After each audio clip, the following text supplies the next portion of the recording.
语文千万字，逐工要甲大家做伙来拜一日。今仔日要甲大家小解这一日，咱做伙来看到这日读做下第5条，嘛人读做画。下就是咱脚穿的物件，一般来讲拢是下。虽讲这个较悬讲的，咱讲是遐，也毋过下咱较常听到。擦下油，咱讲是下油；啊那清下啊，咱讲是下面。另外下内里，咱叫做下里；下面咱讲是下面。下头有人讲是下头，嘛有人讲是下片。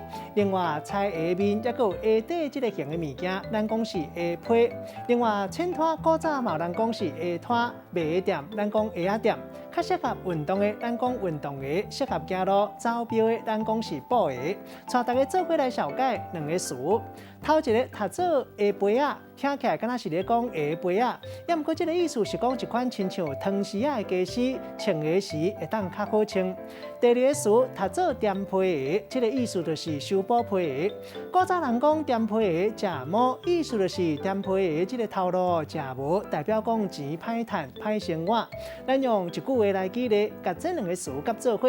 譬如讲，即马正较咧看到有人伫咧垫皮鞋，这老师傅伫咧遮服务已经半世纪，毋那功夫老，皮鞋垫好，还佫会传一支下杯啊，互人客用，通人拢学了。